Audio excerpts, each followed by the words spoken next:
Hold on, if you think wrestling was crazy last week, you haven't seen what's about to go down. Drew McIntyre might be done. Seth Rollins is injured. Randy Orton is turning heel. And Roman Reigns just made a move that changes everything. Stay with me because we're breaking down the wildest 48 hours in professional wrestling, right now on WWE Express. Welcome back to WWE Express, the channel where we break down the biggest wrestling storylines, surprises, and plot twists that matter. If you're ready to dive deep into what's happening in the world of professional wrestling, hit that subscribe button because we drop new content every single week. Let's get into it.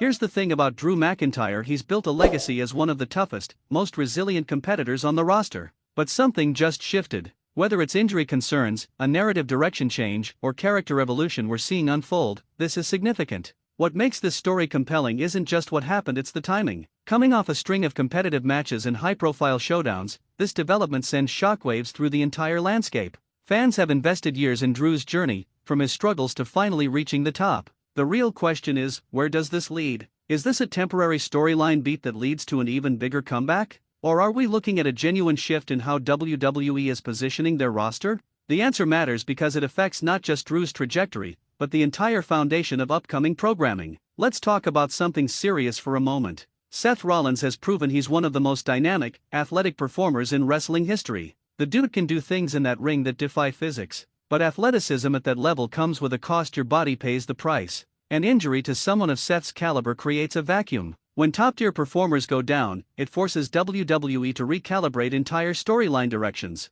Matches get cancelled. Feuds get put on hold. And honestly, it reminds us that even though these performers are absolutely incredible athletes, they're still human beings dealing with real physical consequences. What's interesting from a storytelling perspective is how WWE navigates this absence. Do they keep his character alive through promos and appearances? Do they create a redemption narrative around his return? The injury might actually become a huge part of his next chapter. Sometimes the most compelling stories come from overcoming adversity. This is where things get really interesting. Randy Orton turning heel is like watching a master artist completely change their style, and it actually works. Why? Because Orton has the credibility, the experience, and the undeniable charisma to make a character change feel earned. Here's what's beautiful about Randy pivoting to the dark side: the fans know what he's capable of. They've seen him work both sides of the moral line throughout his career. So when he makes this move now, it doesn't feel forced, it feels like the natural evolution of a character who's been involved in professional wrestling for decades. The heel turn also creates fresh matchup possibilities,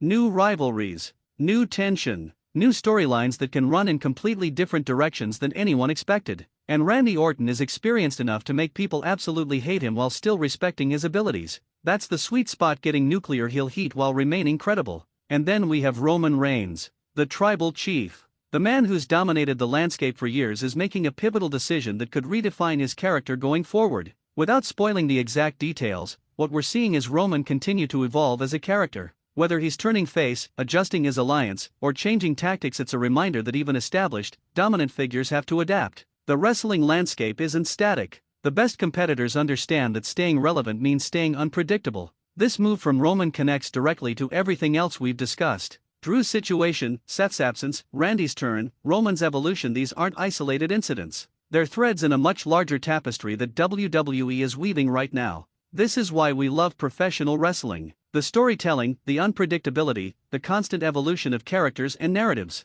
This business keeps us on the edge of our seats because we genuinely don't know what's coming next. If you're as hyped about these developments as I am, please smash the like button, subscribe for more deep dives into wrestling's biggest moments, and drop a comment telling me what you think is coming next. The community here at WWE Express is incredible, and I want to hear your theories, your predictions, and your reactions. What storyline are you most excited about? Let me know in the comments below. Thanks for watching WWE Express, and I'll see you in the next one.